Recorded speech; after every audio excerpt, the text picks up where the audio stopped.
already decided that Rose, manager of the Cincinnati Reds, is guilty, and a hearing scheduled tomorrow should not go forward. Frank Courier has more on this major turning point. For the first time in a month of Sundays, Pete Rose had lots to smile about. Only a few blocks from Riverfront Stadium, a Cincinnati judge announced his surprise decision. The hearing set tomorrow in New York before the Commissioner of Baseball would be futile and illusory, and the outcome a foregone conclusion. The judge granted Rose a 14-day restraining order, delaying tomorrow's showdown with Bart Giamatti, saying the commissioner is not an impartial and unbiased decision-maker, that he has prejudged the case, and any hearing before him would irreparably harm Rose's career. Back up and let him through! Will the commissioner prejudice? No, the commissioner is definitely not prejudiced. Baseball attorneys called it an erroneous ruling, a serious mistake to be fought tooth and nail, while lawyers for Rose vowed to take the case from the commissioner to the courts. Our goal is to get on a level playing field. If we're on a level playing field, we let the chips fall where they may. Amidst questions whether Rose should resign if the court ruled against him, most of Cincinnati was watching or waiting. And when the judge decided, many cheered. I think now we're going to see whether Pete's guilty or innocent by the facts. I don't think he bet on baseball. I think he loves baseball too much to do that. The commissioner can take no disciplinary action against Rose for 14 days, the court said, and the Reds cannot fire him as manager. Despite strong evidence Rose bet on baseball games, old-timers and Hall of Famers visiting town today had mixed feelings. You hate to see it for baseball, but the best time you're glad to see it for Pete. And if the case is sound enough, it doesn't matter who presents the case or who decides the case, except as saying that who's the best interest of baseball. In a scandal that keeps twisting and turning on an uncharted course, Major League Baseball will fight to overturn today's decision in Ohio's First District Court of Appeals, while waiting on the judge to make public baseball's controversial findings on Pete Rose and gambling. Frank Courier, CBS News, Cincinnati. Good news for residents near one of 3 deadly oil spills this weekend. The Coast Guard reports much of the oil spilled by a Greek tanker off Newport, Rhode Island has disappeared on its own. Richard Schlesinger has the story. Off the coast of Newport, cleanup crews used all the equipment they could get, but their greatest ally was Mother Nature. Clear skies allowed the sun to evaporate an estimated 70% of the spill. Well, Mother Nature does, in time, heal itself, but I wouldn't want to minimize the situation by saying nature will take care of everything in time and we won't worry about it. The Coast Guard today downgraded the severity of the oil spill. Initial estimates were that the ship lost more than 1 million gallons. Late this afternoon, the Coast Guard revised that figure down to 420,000. I don't know if that's good news or bad news, but nevertheless, that's the number. Underwater photos of the ship show the extent of the damage. 9 of its 23 tanks are ruptured. Oil from the ship was spotted today as far as 20 miles from where the tanker ran aground. The state called out the National Guard and even used prison inmates to help clean up. The captain of the World Prodigy says not having a local pilot on board may have been a mistake, but the state of Rhode Island says it may have been a crime.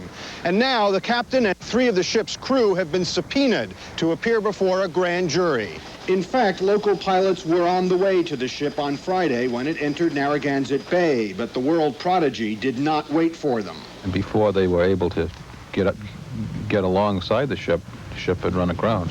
The fuel oil is easier to clean up than the crude that spilled in Alaska, but environmentalists worry that since this oil is more toxic than crude, its effects on the sea life here will be long-lasting and deadly. Richard Schlesinger, CBS News, Newport, Rhode Island.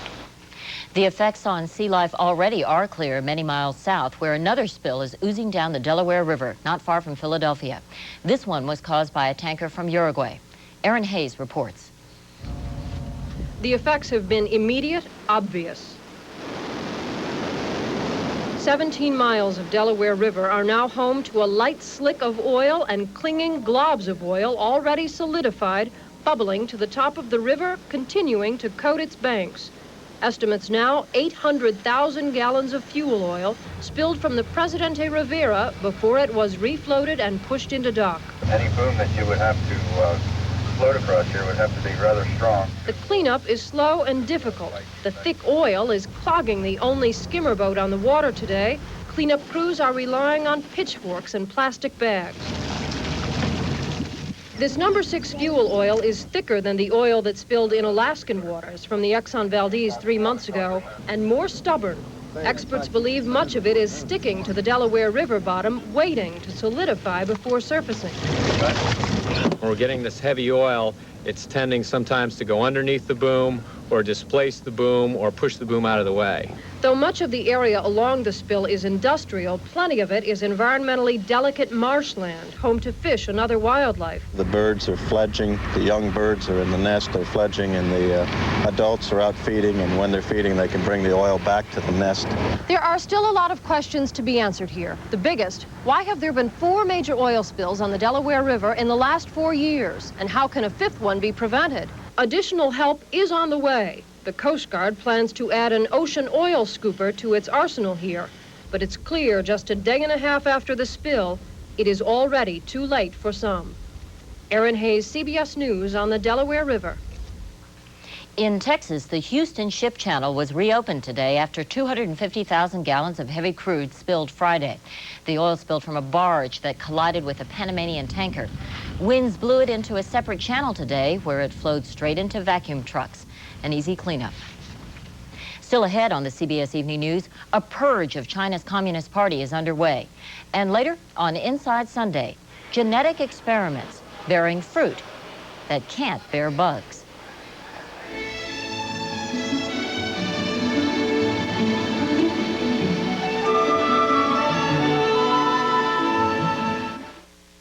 Party. A party commission called for punishment, including expulsion of members who supported ousted party leader Cao Ziyang. More from Eric Enberg in Beijing. The message from the meeting that shook up the communist leadership, which today was being carefully spoon-fed to China's man on the street, was clear. Political reform is now a dead issue here. And Deng Xiaoping, the 84-year-old supreme leader, is more firmly in control than ever. Party propaganda organs unfurled bold red headlines to trumpet his latest victory. Care was taken to get the word out to the army, which made the victory possible. The new party boss, Jiang Zemin, is less than a household name. In China, the characteristics of a leader may not be known by common people. All these things are decided in top level, not us. Jiang, often described as a colorless bureaucrat who ran China's economic capital, Shanghai, was known mostly for his smooth way with foreigners, a skill that will be useful now that so many foreigners and their money have been scared away. Some Western observers believe Deng has handled this purge adroitly. The unknown Jiang does not strengthen any ideological fashion, nor the army, which wanted a general to get the job. But Jiang may have been simply a default choice. Sources say better-known candidates ducked the job, which has changed hands 3 times in 3 years. With the heart of the city under tight control, authorities clearly feel the time is ripe to launch a full-scale attack on the intellectuals who provided the fire for the democracy movement. By night, the campuses belong to the security apparatus, which is using midnight searches, random arrests, and other proven tactics of a police state to stamp out a student movement that is now thoroughly terrorized. Eric Engberg, CBS News, Beijing. Greek Premier Andreas Papandreou, who is suffering from pneumonia, has developed heart and kidney problems. The 70-year-old Papandreou faces a deadline this week to try to form a new coalition government. His Socialist Party lost last week's election.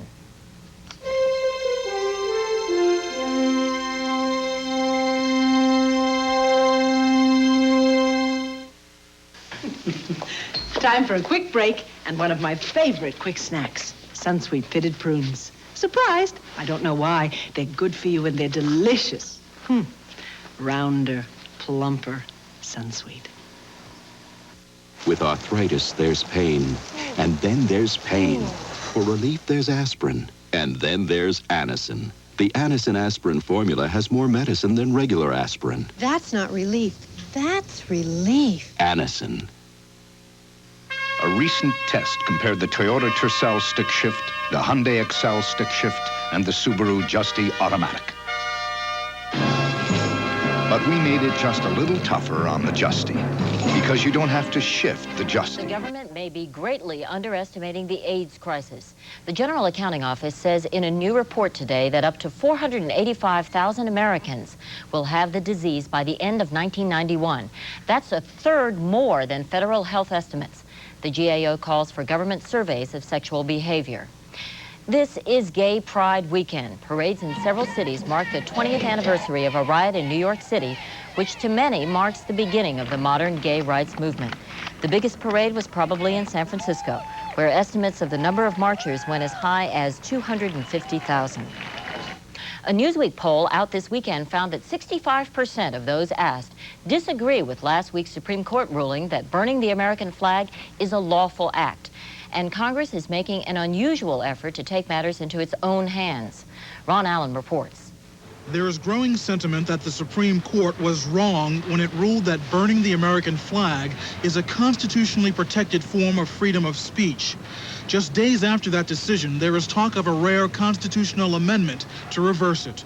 I believe that this opinion will be reversed. I believe that is an absolutely fallacious and incorrect interpretation of our Constitution. Free speech doesn't permit you to paint swastikas on synagogues. It doesn't permit you to deface the Lincoln Monument. And I don't think it should permit you to burn the American flag.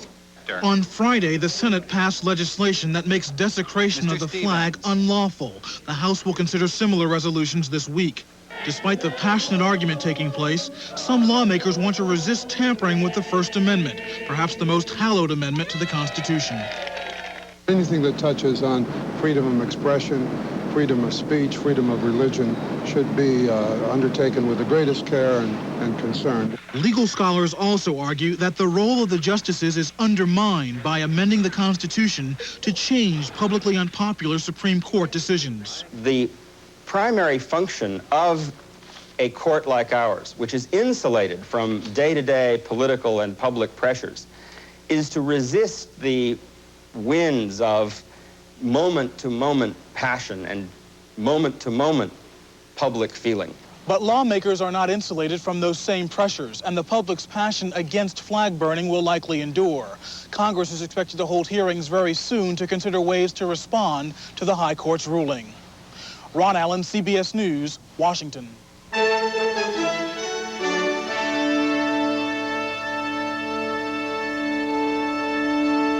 So far tonight, we've been bringing you news of the world around us. Now we have news of the incredible world inside us. On Inside Sunday, developments in biotechnology, advancements that have the potential to change lives through the very building blocks of life, the genes. Genes determine what we are. And now David Dow reports they're telling scientists what we may be.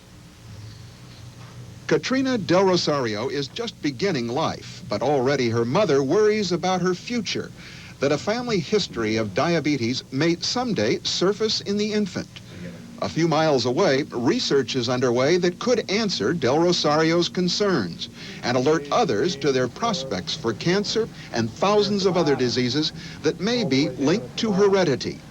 It is one segment of the Human Genome Project, a vast effort to map man's entire genetic system. It's essentially like having an encyclopedia of man. In principle, we'll know the complete set of instructions which make people. Those instructions determine everything from hair color to height and are found in each of the body cells of every person. They are locked in strings of chromosomes in the 100,000 genes they contain.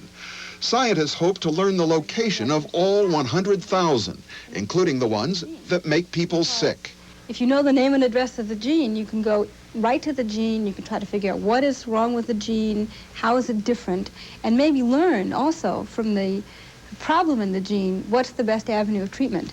Mapping the entire genome could take 15 years and $3 billion and produce a whole new approach to medicine. Even scientists have gotten carried away and called it the Book of Man and words to that effect, the Holy Grail I've seen. But such a bold quest raises ethical issues as well, concerns that these children could grow up to a brave new world dictated by genetics. Employers, insurance companies will be tempted to start picking people on the basis of their genes.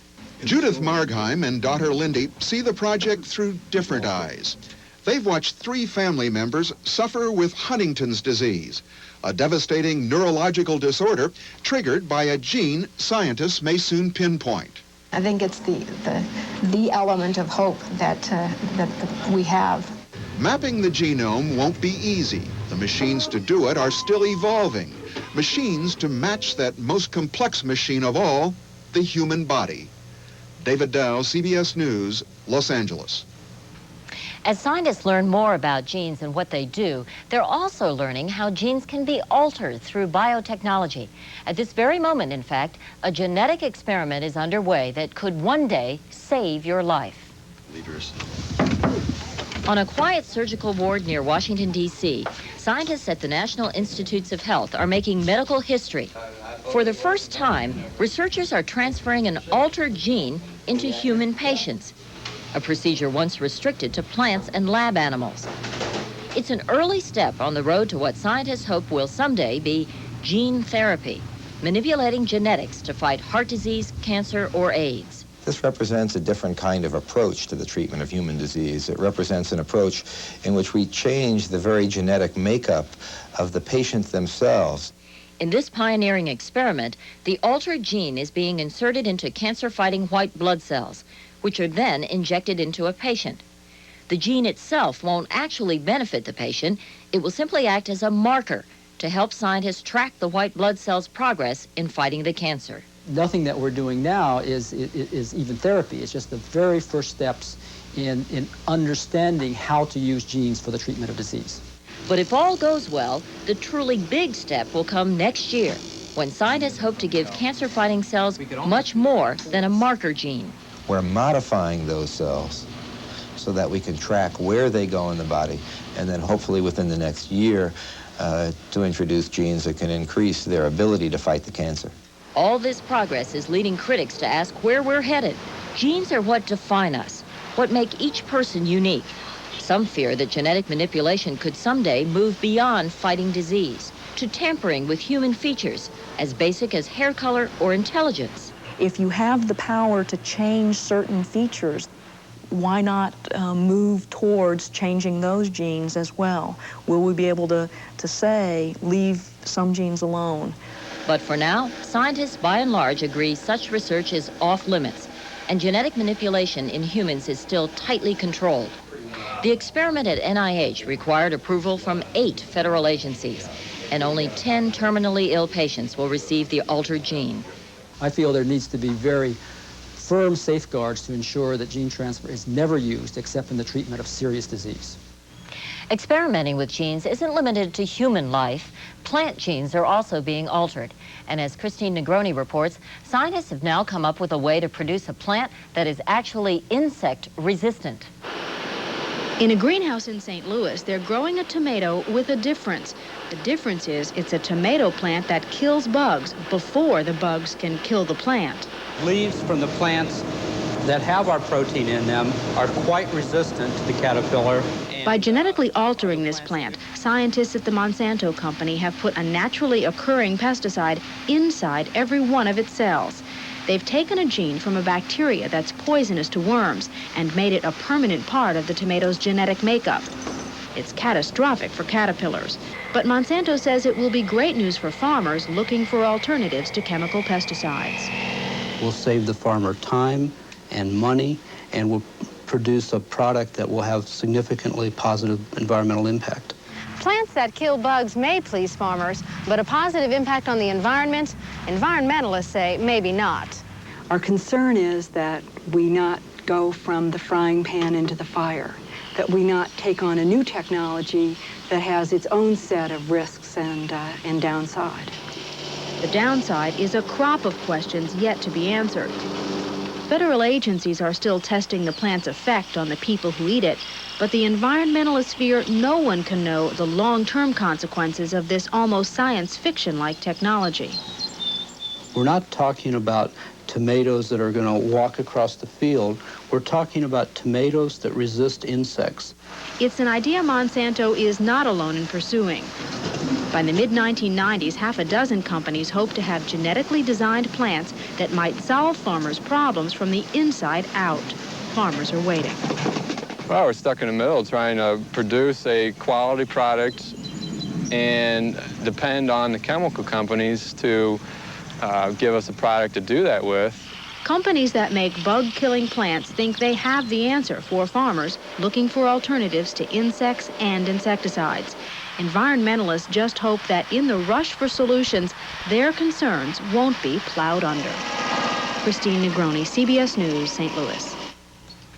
And one final note on biotechnology. Scientists tell us they expect that one day, every newborn baby will leave the hospital with his own personal genetic map.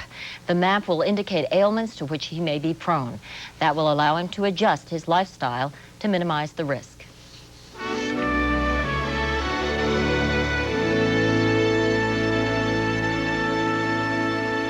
Leave you tonight. We want to take note of an unusual sporting event. It took place off the coast of Florida. What is unusual is that until today, the sport in question was thought to exist only in the mind of young lovers. Victoria Corderi reports. Welcome to the Submarine races. You heard right, the Submarine races. That's an old line boys gave you when you were a teenager. Let's go watch the submarine race. When I was a kid, I was too shy to invite anybody to submarine races, so I figured it was my last shot at it. This, however, is the real thing. 19 teams from all over the country in a wide variety of weird-looking human-powered submarines. It's a sport that everybody should see, at least once. Trouble is, the race was pretty tough to see even once. From shore, it looked like this. Spectators got their only chance to see this first-time event from a small monitor. I think it's watching turtles. We just see the boats going out. We don't know who's winning or who's losing. The winner gets $5,000, but most of the contestants are not in it for the money.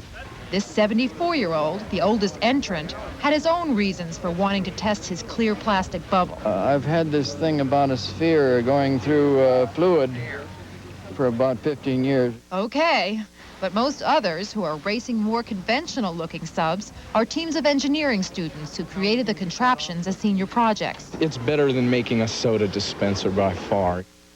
The view underwater wasn't much more exciting than the one from land. The subs are racing against time, and for several of them, time stood still once they got in the water. In the end, rain forced the organizers to cancel the finals, disappointing dozens of daring young dreamers with their diving machines. Victoria Corderi, CBS News, Riviera Beach. And that's our news. Dan Rather will be here tomorrow night. And later tonight, Bill Plant with the CBS Sunday Night News. I'm Connie Chung in New York. I'll see you again next week. Thank you for joining us and for all of us at CBS News. Good night.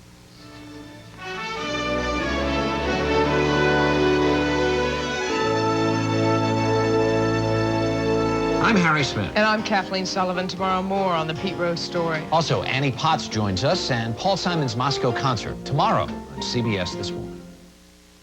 This is CBS.